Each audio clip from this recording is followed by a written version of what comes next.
दोस्तों नमस्कार। कुछ प्रधानमंत्री कहते हैं, कुछ छुपाते हैं। कुछ गृह मंत्री कहते हैं, कुछ छुपाते हैं। कुछ बीजेपी कहना चाहती है, कुछ छुपा ले जाती है। और इन तमाम चीजों से जुड़े हुए जो जानकारियां जनता के बीच आनी चाहिए, उसको ढकने के लिए अदालती रास्ता भी अख्तियार कर लिया जाता है और बात सामने आ नहीं पाती है। लेकिन इन सब के बावजूद प्रधानमंत्री लगातार रैली कर रहे हैं, रोड शो कर रहे हैं, अपनी बात को रख रहे हैं, विपक्ष को निशाने पर ले रहे हैं, लेकिन कुछ छुपा रहे हैं। गृहमंत्री अमित शाह लगातार मीडिया से संपर्क बनाए हुए हैं, इंटरव्यू भी दे रहे हैं, अपनी बातों को रख रहे हैं, विपक्ष को निशाने पर ले रहे हैं, कुछ बातों को नए तरीके से परिभाषित करना चाह रहे हैं। और देश और दुनिया की सबसे बड़ी पॉलिटिकल पार्टी बीजेपी नए तरीके से अपने अनुकूल ऐसी बिसात अपने ही लोगों के बीच बिछा रही है, जिससे विरोध करने वाले लोग या फिर जिससे वह खुद नाखुश है, उनको हाशिए पर ढकेलने का काम वो कर रही है। सवाल पूछा जाए तो वह खामोश हो जाती है, कहती है जरूरत नहीं है। और इन तमाम परिस्थितियों के बीच अदालती रास्ता और उसके जरिए ढाल बनाना, यह तो एक पुराने हुनर की स्थिति है जो हमेशा सत्ता में आने के बाद बीजेपी के साथ रही है। आप भी सोच रहे होंगे यह कौन सा चक्रव्यूह है। पहला सवाल इस देश के गृह मंत्री से, क्या पूर्व उपराष्ट्रपति जगदीप धनखड़ नजरबंद हैं? क्या वो तख्ता पलट करना चाहते थे? जवाब क्या होगा? जवाब है, बात का बतंगड़ नहीं बनाना चाहिए। ऐसी कोई बात नहीं है। धनखड़ जी ने पद पर रहते हुए संविधान के हिसाब से अच्छा काम किया। स्वास्थ्य के कारणों की वजह से उन्होंने इस्तीफा दे दिया। इसको ज्यादा खींचकर कुछ ढूंढने का प्रयास बिल्कुल नहीं करना चाहिए। ठीक है, अटल बिहारी वाजपेयी के जन्मदिन की 100वीं वर्षगांठ देश भर में मनाई जाए, बर्थ एनिवर्सरी, उसमें 23 नाम निर्धारित किए गए। एक से एक नाम है, लेकिन नितिन गडकरी का नाम नहीं है। नितिन गडकरी जो बीजेपी के अध्यक्ष रह चुके हैं, अटल बिहारी वाजपेयी से उनके रिश्ते खासे करीबी थे। उस दौर में जो अटल बिहारी वाजपेयी के करीब नहीं भी थे, उनका नाम भी कमेटी में है, लेकिन नितिन गडकरी का नहीं है। क्यों नहीं है? अरे छोड़िए इसे, क्या जान के कीजिएगा। और फिर ऐसी कमेटियां तो बनती रहती है, दसियों कमेटियां बनती हैं। इसका कोई मतलब नहीं है कि आपको बताया जाए। जवाब मिल गया आपको। प्रधानमंत्री 1978 में दिल्ली यूनिवर्सिटी से बीए की डिग्री हासिल करते हैं। राष्ट्रपति सचिवालय में एक मैसेज आरटीआई के जरिए जाता है कि हमें बताया जाए। वो कहते हैं कोई जानकारी सचिवालय के पास नहीं है, और अगर आपको जानकारी चाहिए तो उसकी जानकारी आप यहां से हासिल करने के लिए एक और दरख्वास्त कर सकते हैं। इन सब के बीच देश का सूचना आयोग कहता है नहीं नहीं, जानकारी तो होनी चाहिए। तो 1978 में जो भी बच्चे पास हुए हैं दिल्ली यूनिवर्सिटी से, जिन्होंने ग्रेजुएशन किया है, उनका नाम सामने आना चाहिए। मामला दिल्ली हाई कोर्ट तक चला जाता है और कहा जाता है नहीं नहीं, जो सूचना आयोग है उसका कथन सही नहीं है, क्योंकि सॉलिसिटर जनरल तुषार मेहता कहते हैं कि दरअसल अदालत को अगर डिग्री देखनी है तो हम दिखा देंगे, लेकिन इस तरीके से पब्लिक डोमेन में क्यों दिखाया जाए, क्यों बताया जाए? यह भी डॉक्यूमेंटेड है। अब सवाल आपके जहन में दो उठने चाहिए। इस दौर में सरकार क्या किसी संकट से जूझ रही है? प्रधानमंत्री मोदी इसीलिए जनता के बीच जाकर अपनी बातों को कह रहे हैं? क्या दूसरा सवाल यह भी है कि एक तरफ एक जोड़ी मोदी और शाह की, और दूसरी तरफ संघ और उसके करीबी कोई नया ताना बाना बुन रहे हैं क्या? और इन सवालों के अक्स तले यह वाकई देश के लिए बहुत गंभीर सवाल नहीं है। इस देश के गृह मंत्री को, इस देश के पूर्व उपराष्ट्रपति के होने की जानकारी नहीं है, या वो नहीं बताते हैं कि कहां पर वो हैं, या फिर वो कहते हैं ये जानकर आप क्या कीजिएगा। ऐसी परिस्थिति तो पहले कभी नहीं थी। तो आइए एक सिलसिला शुरू करते हैं और इस सिलसिले की हर पन्ने को आप ध्यान से पढ़ते रहिएगा। पहली शुरुआत तो इसी बात को लेकर होती है, इस देश के उपराष्ट्रपति रहे जगदीप धनखड़ कहां पर हैं। और देश के गृह मंत्री जब आज एएनआई पहुंचे और वहां पर जब उनसे इंटरव्यू में 2 या 3 सवाल ही किए गए, उन 3 सवालों के जवाब इस तरीके से आए, जहां पहला जवाब था बहुत साफ तौर पर, क्या सरकार की तरफ से पूर्व उपराष्ट्रपति जगदीप धनखड़ से इस्तीफा लिया गया और इस्तीफा लेने के साथ कोई दबाव बनाया गया क्या? जवाब क्या होगा? धनखड़ साहब के साथ क्या हुआ था? उन्होंने आपने प्रेशर डाला था उन पर रेजिग्नेशन नहीं, के लिए? मुझे लगता है एएनआई ने रिसर्च विंग बंद कर दिया है। धनखड़ साहब का इस्तीफे का पत्र स्वयं स्पष्ट है। इन्होंने अपने आरोग्य का हवाला देते हुए इस्तीफा दिया है, स्वास्थ्य का हवाला देते हुए, और उन्होंने सरकार के मंत्री, प्रधानमंत्री और सभी सदस्यों का हृदय से उनके अच्छे कार्यकाल के लिए धन्यवाद किया है। जवाब की आखिरी लाइन है, उन्होंने सरकार के सभी मंत्रियों और प्रधानमंत्री को अच्छे कार्यकाल के लिए धन्यवाद दिया।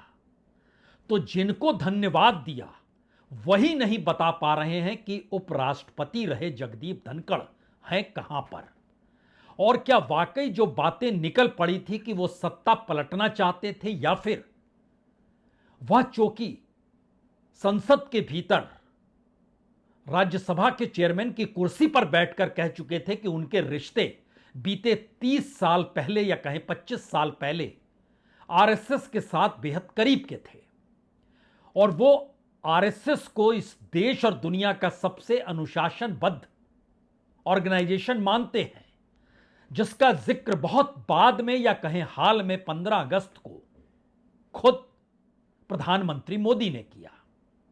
लेकिन जब यह सवाल बड़ा है कि इस्तीफा दे दिया गया और उसके बाद से वो लापता हैं, तो एक आरटीआई गई।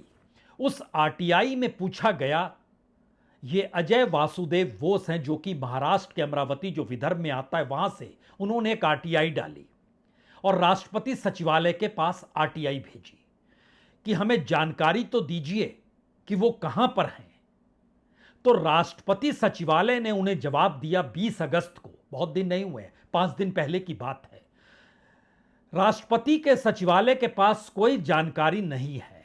गृह मंत्रालय ने उनका इस्तीफा नोटिफाइड कर दिया है और गैजेट नोटिफिकेशन नंबर 3354 ब्रैकेट में ई तारीख 22/7 यानी 22 जुलाई 2025 ये पब्लिक डोमेन में है। और अगर आप फिर और जानकारी चाहते हैं तो 30 दिनों में अपील कर सकते हैं। इसके लिए आपको जो एसडी अपीलाइट अथॉरिटी है विदिशा मित्रा, उनसे संपर्क करना होगा। उनका एड्रेस भी यही है, राष्ट्रपति सचिवालय, राष्ट्रपति भवन, और यहीं पर आरटीआई इससे पहले भी डाला गया था। एक कॉपी देख लीजिए आप।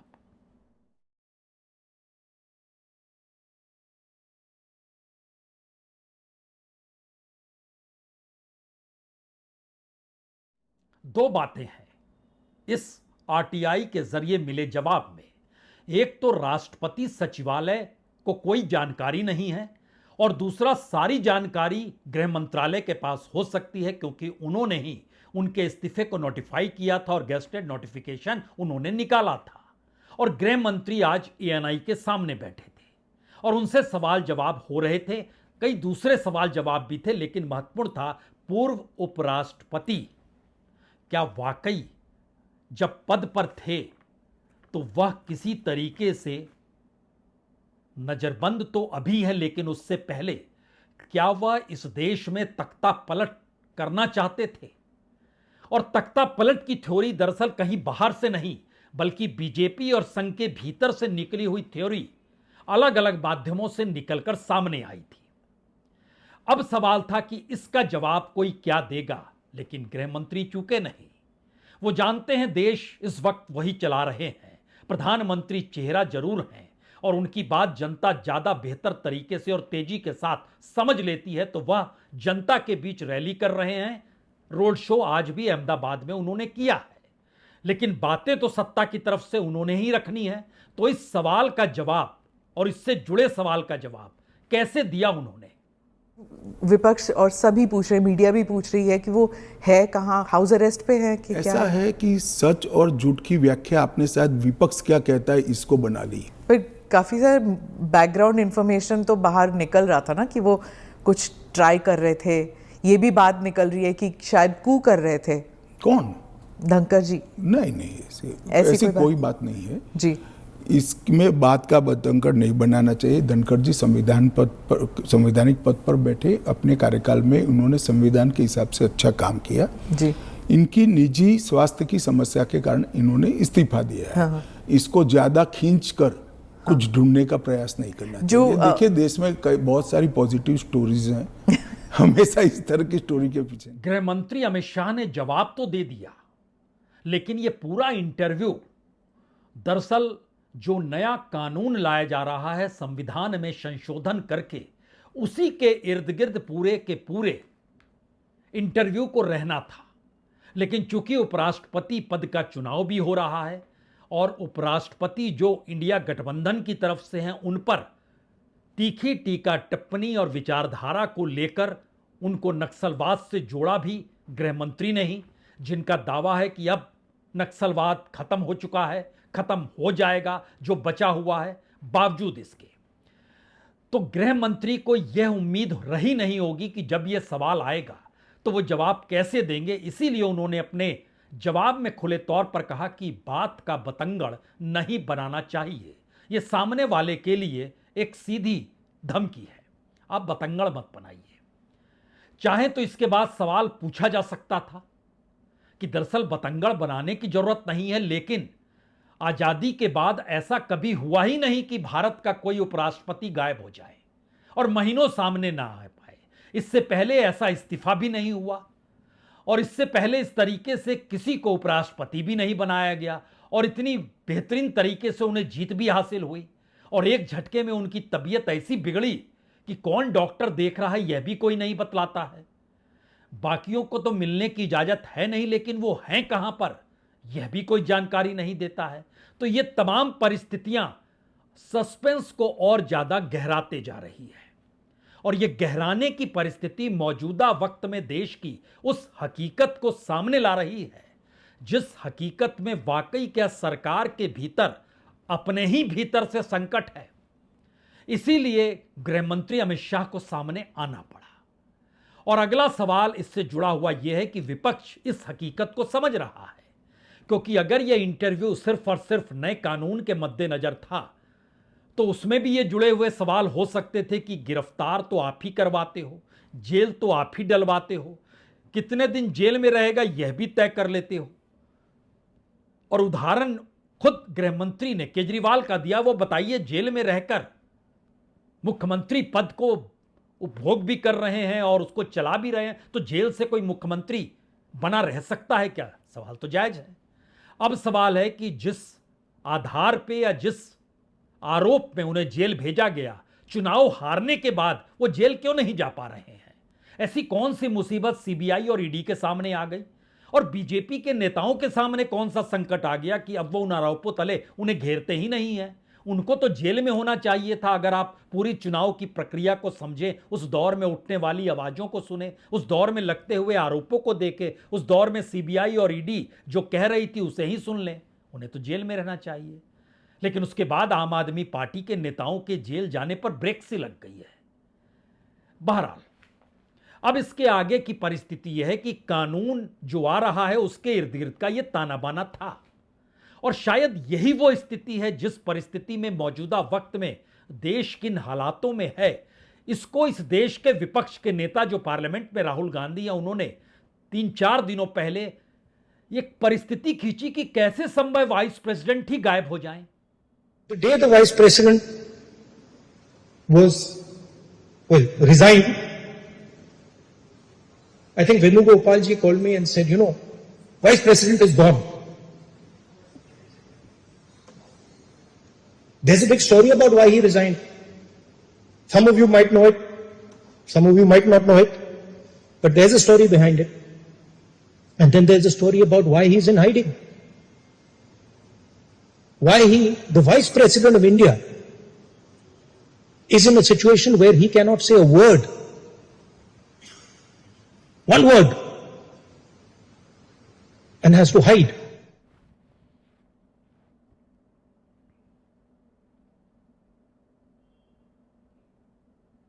यानी सवाल यह नहीं है कि संसद से सड़क तक या फिर इस देश के आम शख्स से लेकर खास शख्स तक यह एक सस्पेंस की स्थिति है कि इस देश के भीतर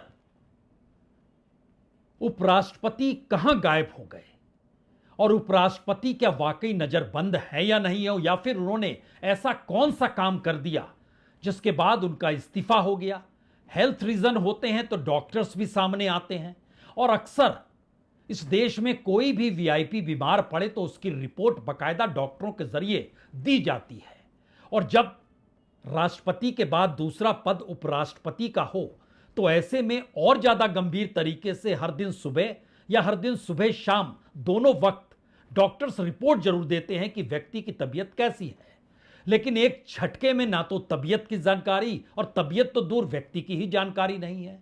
यानी इस देश के भीतर मौजूदा राजनीतिक सत्ता की जो ताकत थी, क्या वह उस भंवर में फंस गई है जहां पर उसे यह महसूस होने लगा है कि जरा सी भी चूक हुई तो सत्ता खिसक गई। और सत्ता खिसकाने वाला विपक्ष नहीं है बल्कि अपने ही पार्टी के भीतर से उठते सवाल हैं, अपनी ही उस संगठन के भीतर से उठते हुए सवाल हैं जो विचारधारा की लड़ाई इस देश में बतौर सबसे बड़े परिवार के तौर पर लगातार लड़ती रही है। और यह सवाल इसलिए भी बड़ा है क्योंकि खुद प्रधानमंत्री मोदी आरएसएस के प्रचारक रहे हैं, अटल बिहारी वाजपेयी भी आरएसएस के प्रचारक रहे। और इस देश के भीतर किसी से भी पूछिएगा कि मौजूदा वक्त में संघ के सरसंघ चालक मोहन भागवत के सबसे करीब कौन है तो नाम इधर उधर नहीं जाएगा बल्कि नागपुर के विधायक सांसद का ही नाम सामने आएगा। और चूंकि एक वक्त बीजेपी का अध्यक्ष नितिन गडकरी बन जाएं, ये पूरा संघ ने अपने तौर पर प्रयास किया और दिल्ली की पूरी रणनीति उन्हें उस गद्दी से उतारने में लग गई थी। और किस तरीके से उनके यहां छापे मारे गए, उस वक्त अरुण जेटली जी जिंदा थे, वो पूरी की पूरी एक अलग थ्योरी नहीं है बल्कि हर थ्योरी एक दूसरे से जुड़ी हुई है जो मौजूदा वक्त में अब निकल के सामने आ रही है। तो फिर सरसंघ चालक मोहन भागवत से करीबी रिश्ते आज के नहीं है। 90 के दशक में हम लोगों ने नागपुर में देखा है लैमरेटा स्कूटर पर नितिन गडकरी को चलते हुए और पीछे मोहन भागवत जी को बैठे हुए। उस दौर में भी संघ के भीतर जब दूसरे सरसंघचालक थे उस दौर में भी नितिन गडकरी की भूमिका नागपुर में संघ हेडक्वार्टर के बीच और मोहन भागवत की भूमिका, कोई छुपा हुआ नहीं है ये चीजें। और इन सब के बीच हमें लगता है एक नाम का जिक्र और करना चाहिए, वो संजय जोशी भी चूंकि नागपुर के बगल काटोल से आते हैं तो उनकी भी भूमिका, ये सारी चीजें सबके सामने है। लेकिन सवाल पार्टी के भीतर का है। शायद इसीलिए अब यह सवाल और तीखा हो गया क्योंकि अटल बिहारी वाजपेयी की 100वीं बर्थ एनिवर्सरी के लिए एक हाई लेवल कमेटी बनाई गई। उस कमेटी में पहला नाम प्रतिभा पाटिल का है जो पूर्व राष्ट्रपति रह चुकी हैं। रामनाथ कोविंद दूसरा नाम है जो पूर्व राष्ट्रपति रह चुके हैं। तीसरा नाम एच.डी. देवेगौड़ा का है जो पूर्व प्रधानमंत्री रह चुके हैं। अच्छी बात है, प्रतिष्ठित पदों पर रहने वाले लोग अगर अटल बिहारी वाजपेयी की 100वीं जन्म तिथि के मौके पर वर्षगांठ हाई लेवल कमेटी जो बनी उसमें शरीक किए गए तो इससे बेहतर कुछ हो नहीं सकता है। और सहयोगियों को भी शामिल किया गया, जैसे जनता दल यूनाइटेड के ललन सिंह हैं, जैसे एलजेपी के चिराग पासवान हैं, जैसे के.आर. नायडू हैं टीडीपी के जो एविएशन मिनिस्टर हैं।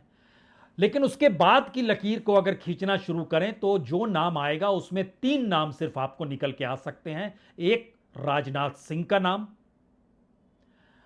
और दूसरा नाम खोजना मुश्किल होगा जो आपको लगेगा कि वाकई अटल बिहारी वाजपेयी के करीब थे, बहुत करीब थे, उस लिहाज से आपको दूसरा नाम राजनाथ सिंह के अलावे कोई दूसरा नाम तुरंत जहन में आएगा तो पुराना नाम नितिन गडकरी का ही आएगा। लेकिन 23 नामों की लिस्ट में नितिन गडकरी नहीं है। ओम बिरला है, अमित शाह है, जेपी नड्डा है, शिवराज सिंह चौहान है, निर्मला सीतारमण है, जयशंकर है। शिवराज सिंह चौहान भी अटल बिहारी वाजपेयी के साथ संपर्क में रहते थे, दूसरा नाम उनका है। निर्मला सीतारमण है, जयशंकर है, मनोहर लाल खट्टर है, पीयूष गोयल है, भूपेंद्र यादव है, गजन सिंह शेखावत है, हरदीप पुरी है, मनसुख मांडिया है। लेकिन इस 23 नामों के बीच आपको नितिन गडकरी का नाम नहीं मिलेगा। लिस्ट देखिए।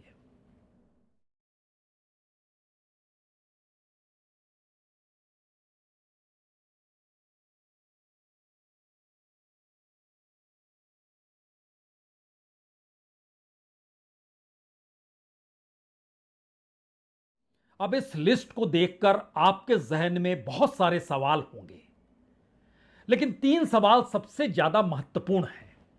पहला सवाल तो वाकई यह है, क्या सितंबर के महीने में प्रधानमंत्री मोदी रिटायर हो जाएंगे? इससे जुड़ा हुआ दूसरा सवाल आपके जहन में आएगा, अच्छा रिटायर हो जाएंगे तो प्रधानमंत्री कौन बनेगा? क्या उसमें गडकरी का नाम है क्या? तो अगर गडकरी का नाम है तो उन्हें तुरंत धराशायी करने की जरूरत है। तो धराशायी कैसे किया जाए? तीसरी परिस्थिति होगी, अच्छा अपने अनुकूल व्यक्ति को चाहते हैं, तब तो उन्हें कम से कम उत्तर प्रदेश और महाराष्ट्र के मुख्यमंत्रियों को भी अपने अनुकूल लाके खड़ा करना होगा, यानी इनकी ताकत को भी साइज में लाना होगा। उधर देवेंद्र फडणवीस संघ के चहेते बनकर मुख्यमंत्री पद पर पहुंच गए और एक वक्त योगी आदित्यनाथ संघ के करीबी और चहेते बनकर उत्तर प्रदेश के मुख्यमंत्री बन गए।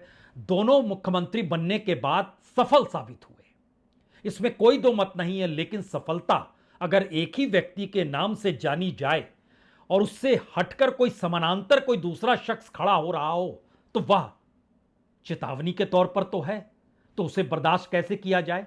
इस पहले सवाल से जुड़ा हुआ दूसरा सवाल है, क्या वाकई बीजेपी के भीतर और संघ के भीतर मौजूदा मोदी शाह की जोड़ी को लेकर कहीं एक असमंजस की स्थिति है, कहीं एक घुटन की स्थिति है, कहीं भविष्य के सवालों को लेकर अनसुलझे जवाब हैं?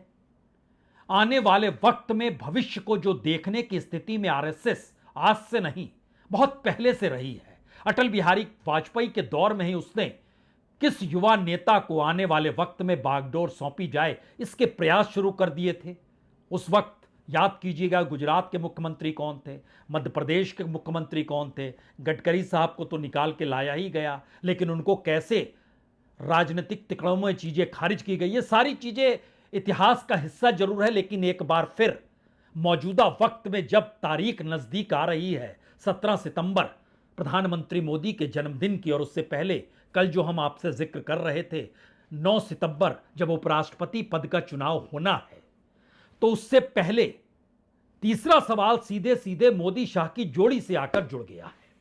इनकी पूरी राजनीति जिन धाराओं को इस्तेमाल करते हुए आगे बढ़ाती चली गई, संघ उस रास्ते कभी नहीं चला। संघ अपने तौर पर कभी भी पिछड़ों की राजनीति करने की दिशा में और अपने नेता को पिछड़ा बता देना, बतौर स्वयंसेवक बताने के, ऐसी स्थिति आई नहीं थी जो आ गई। इस देश के भीतर में जो उसकी अपनी थ्योरी शुरू से रही, और उसकी अपनी थ्योरी का मतलब यही होता है कि हर बरस उसका एक अधिवेशन होता है संघ का, जिसमें राजनीतिक प्रस्ताव लाए जाते हैं। उन राजनीतिक प्रस्तावों की हर कड़ी को अगर आप देखना 50 के दशक से शुरू करेंगे और 2014 तक आते आते रुक जाएंगे, तो भी आपके जहन में सवाल होगा कि 2014 के बाद की परिस्थिति, जब अपना प्रचारक ही प्रधानमंत्री है, तब एक झटके में संघ के तमाम ऑर्गेनाइजेशन कुंद क्यों पड़ गए। उन ऑर्गेनाइजेशन को जो हेड करते थे, जो उसकी अगुवाई कर रहे थे, वो चाहे किसान संघ हो, चाहे विश्व हिंदू परिषद हो, चाहे आदिवासी कल्याण संघ ही क्यों ना हो, चाहे स्वदेशी जागरण मंच ही क्यों ना हो, जहां जहां राजनीति अपने मुद्दों को ठहराना सही चाहती थी, वहां वहां इन संगठनों को संभालने वाले लोगों को बदल दिया गया, या बाहर का रास्ता दिखलाने के लिए एक नई तरीके की राजनीति खुलकर चल पड़ी। तो क्या इन सब की उम्र अब पूरी हो चली है? इसीलिए यह एक सिलसिला देश के उपराष्ट्रपति के अचानक सस्पेंसपूर्ण तरीके से गायब हो जाना और सरकार का चुप्पी थाम लेना और जब कहना तो क्या कहना, यह भी आज आपने सुन लिया। बात का बतंगड़ मत बनाइए। यह परिस्थिति इससे पहले हंसते खेलते परिवार के भीतर नहीं थी। इस दौर में पूरा हंसता खेलता परिवार तनाव में क्यों है, वो टेंशन में क्यों रहता है और उसके चेहरे की तनी हुई भौएं अपने नेता की खुशी में जाके सिमट जाती है, वो मुस्कुरा तो दे। ऐसी परिस्थिति इससे पहले तो कभी नहीं थी। इस दौर में क्या वाकई बीजेपी किसी विकल्प को देख रही है? और जिस विकल्प को बीजेपी और संघ देख रहा है वह विकल्प मौजूदा वक्त की सत्ता को मंजूर नहीं है और उस सत्ता ने तय किया है कि जो हो सकता है आखिरी दम तक लड़ाई तो लड़नी है। तो क्या यह शुरुआती परिस्थिति है और आने वाले वक्त में और घना अंधेरा छाने वाला है? हो सकता है। सवाल सिर्फ यही है, गहरी लंबी अंधेरी गुफा के बाद उजियारा तो आएगा ना? यह कोई भी सरसंघचालक से पूछ सकता है, प्रधानमंत्री मोदी या गृहमंत्री अमित शाह से पूछ सकता है, बीजेपी के भीतर बैठी उस पीढ़ी से पूछ सकता है जो अटल बिहारी वाजपेयी के दौर में भी थी और अभी भी है, या फिर नए युवाओं से पूछ सकता है जिसकी जुबान पर एक ही नाम रहे, एक ही नारा रहे, यह पाठ उसको राजनीतिक तौर पर पढ़ाया गया है। सब कुछ परिवार के भीतर सिमटा हुआ है। कौन बटन खोले और कौन इन चीजों को उघाड़ कर रख दे, अधिक दिन नहीं है। सितंबर में लगता है सब कुछ होगा। बहुत बहुत शुक्रिया, बहुत बहुत शुक्रिया।